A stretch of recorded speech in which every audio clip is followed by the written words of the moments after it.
नमस्कार, मैं हूं प्रमोद मल्लिक और आप देख रहे हैं सत्यहिंदी.com। आज की बड़ी खबरों पर डालते हैं एक नज़र। सुप्रीम कोर्ट ने कोरोना की तीसरी लहर की संभावना पर चिंता जताते हुए सरकार को चेतावनी दी है और कहा है कि इससे निपटने के लिए अभी से ही तैयारी की जाए और योजना बनाई जाए। जस्टिस DY चंद्रचूड़ ने गुरुवार को एक याचिका पर सुनवाई करते हुए कहा, मैंने अखबार में तीसरी लहर के बारे में पढ़ा है। वैज्ञानिक कह रहे हैं कि ये बच्चों को प्रभावित करेगी। ज़रूरी है कि जब हम तीसरी लहर की योजना बनाएं तो इस आयु वर्ग का टीकाकरण पूरा हो जाए। हमें वैज्ञानिक और समेकित तरीके से योजना बनाने की ज़रूरत है। ये थे जस्टिस चंद्रचूड़ के शब्द।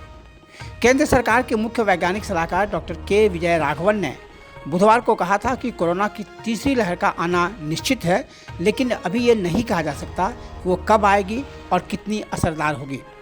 जस्टिस चंद्रचूड़ ने कहा कि वैज्ञानिक ढंग से नियोजित तरीके से तीसरी लहर से निपटने की ज़रूरत है। कोर्ट ने कहा कि आप महामारी के दूसरे चरण में हैं। दूसरे चरण में भी कई मापदंड हो सकते हैं, लेकिन अगर हम आज से तैयारी करते हैं तो हम तीसरे चरण को संभाल सकेंगे। केंद्रीय मंत्री V मुरलीधरन ने आरोप लगाया है कि पश्चिम बंगाल के दौरे पर उनके काफिले पर बंगाल की सत्तारूढ़ तृणमूल कांग्रेस के गुंडों ने हमला किया है। मंत्री ने इसका वीडियो ट्विटर पर पोस्ट किया है। इसमें उन्होंने लिखा है, TMC के गुंडों ने पश्चिमी दिनाजपुर में मेरे काफिले पर हमला किया, खिड़कियां तोड़ दी, पर्सनल स्टाफ पर हमला किया। लेकिन मुरलीधरन के इस दावे पर सवाल उठ रहे हैं। वरिष्ठ पत्रकार यशवंत देशमुख ने कहा है कि मंत्री ने अफ्रीकी देश कांगो में गृहयुद्ध का 10 साल पुराना वीडियो शेयर करते हुए पश्चिम बंगाल में हमले का दावा किया है। कोरोना संकट के बीच मेडिकल ऑक्सीजन की कमी को लेकर लगातार आलोचनाओं का सामना कर रहे केंद्र सरकार को सुप्रीम कोर्ट से गुरुवार को फिर झटका लगा है। अदालत ने केंद्र से कहा है कि देश में ऑक्सीजन आवंटन में पूरी तरह फेरबदल यानी सुधार करने की ज़रूरत है। इसने ये भी कहा कि इस पूरी व्यवस्था के ऑडिट किए जाने और जिम्मेदारी तय किए जाने की ज़रूरत है। कोर्ट की इस टिप्पणी का साफ मतलब ये है कि देश में ऑक्सीजन को लेकर पूरी तरह अव्यवस्था है और इसी वजह से मरीजों को ऑक्सीजन की पर्याप्त आपूर्ति नहीं हो पा रही है।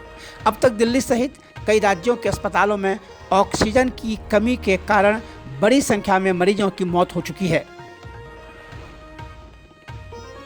सुप्रीम कोर्ट ने चुनाव आयोग पर हत्या के आरोप वाली मद्रास हाई कोर्ट की टिप्पणी पर कहा है कि यह टिप्पणी कठोर और अनुचित थी। सर्वोच्च न्यायालय ने कहा कि मद्रास हाई कोर्ट की टिप्पणी फैसले का हिस्सा नहीं थी, लेकिन सुप्रीम कोर्ट ने चुनाव आयोग की याचिका पर आदेश देने से इनकार कर दिया। अदालत ने कहा कि जजों को संयम बरतने की ज़रूरत है। अदालती कार्रवाइयों में कड़ी टिप्पणी करने की ज़रूरत नहीं है। अदालतों में खुली पहुंच संवैधानिक स्वतंत्रता के लिए मूल्यवान सुरक्षा है। प्रेस की स्वतंत्रता बोलने और अभिव्यक्ति के संवैधानिक स्वतंत्रता का एक पहलू है। बता दें कि मद्रास हाई कोर्ट ने एक याचिका पर सुनवाई करते हुए चुनाव आयोग को कड़ी फटकार लगाई थी और कहा था कि 5 राज्यों में हुए मतदान के दौरान कोरोना प्रोटोकॉल का उल्लंघन किया गया था। इसके लिए आयोग के वरिष्ठ अफसरों पर हत्या का मुकदमा चलाया जाना चाहिए। केंद्रीय गृह मंत्रालय ने पश्चिम बंगाल के चुनाव के बाद हुई हिंसा के कारणों की पड़ताल करने और राज्य में ज़मीनी हालात का जायज़ा लेने के लिए 4 सदस्यों की एक टीम का गठन किया है। गृह मंत्रालय के अतिरिक्त सचिव के नेतृत्व में यह टीम पश्चिम बंगाल के लिए रवाना हो गई है। केंद्रीय गृह मंत्रालय ने बुधवार को पश्चिम बंगाल सरकार से राज्य में चुनाव के बाद हुई हिंसा की विस्तृत रिपोर्ट सौंपने के लिए कहा था। इसके साथ ही समय गंवाए बिना ऐसी घटनाओं को रोकने के लिए आवश्यक कदम उठाने को भी कहा गया था। मुख्यमंत्री ममता बनर्जी ने पदभार ग्रहण करने के कुछ ही घंटे बाद पुलिस महकमे में बड़ा फेरबदल करते हुए 29 वरिष्ठ पुलिस अधिकारियों का तबादला कर दिया। राज्य सरकार ने कूच बिहार जिले के पुलिस अधीक्षक देवाशीष धर को निलंबित कर दिया। मुख्यमंत्री बनर्जी ने इस घटना को लेकर पहले ही CID जांच का आदेश दे दिया था। ममता बनर्जी ने पश्चिम बंगाल के मुख्यमंत्री पद की शपथ ली, उसी क्षण से केंद्र से उनका टकराव शुरू हो गया। गृह मंत्रालय ने उन्हें कड़ी चिट्ठी लिखकर चुनाव नतीजों के बाद हुई हिंसा पर रिपोर्ट मांगी है।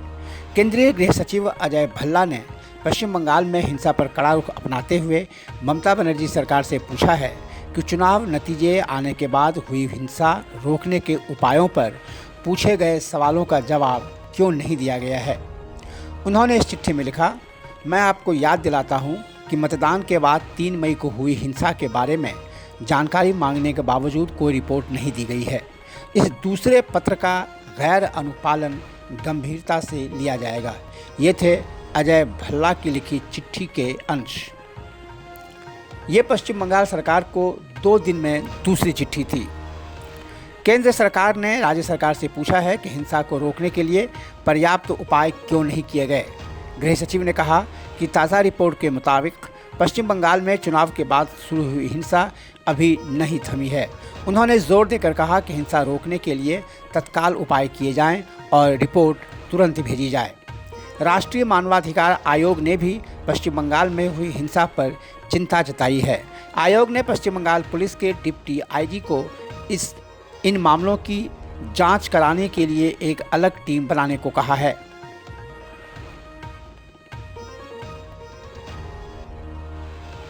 सरकार के तमाम दावों और कोशिशों के बीच देश में कोरोना वायरस का कहर बढ़ता ही जा रहा है। गुरुवार यानी 6 मई 2021 की सुबह देश में अब तक के सबसे ज़्यादा नए मामले दर्ज किए गए हैं। स्वास्थ्य विभाग के आंकड़ों के मुताबिक पिछले 24 घंटों में अब तक के सर्वाधिक 4,12,262 नए मामले सामने आए हैं। इस दौरान 3,980 लोगों की मौत हुई है। एक दिन में हुई मौतों की संख्या भी अब तक की सबसे ज़्यादा है। जम्मू कश्मीर के शोपिया ज़िले में गुरुवार को सुरक्षा बलों के साथ हुई एक मुठभेड़ में 3 आतंकवादी मारे गए। एक आतंकवादी ने सुरक्षा बलों के सामने आत्मसमर्पण कर दिया। पुलिस के एक अधिकारी ने कहा कि सुरक्षा बलों को दक्षिण कश्मीर के कनिगम इलाके में आतंकवादियों की मौजूदगी की सूचना मिली थी, जिसके बाद रात में इलाके की घेराबंदी की गई और तलाशी अभियान चलाया गया। जैसे ही अल बद्र संगठन के 4 नए स्थानीय आतंकवादियों की मौजूदगी के बारे में पता चला, सुरक्षा बलों ने इलाके को घेर लिया, लेकिन संयम बरता और आतंकवादियों से आत्मसमर्पण के लिए कहा। आतंकवादियों ने आत्मसमर्पण की पेशकश ठुकरा दी और गोलीबारी शुरू कर दी। उन्होंने सुरक्षा बलों पर हथगोला भी फेंका। सुरक्षा बलों ने जवाबी कार्रवाई की, जिसके बाद मुठभेड़ शुरू हुई। अब तक की बड़ी खबरें, देश और दुनिया की दूसरी खबरों के लिए देखते रहिए सत्यहिंदी.com।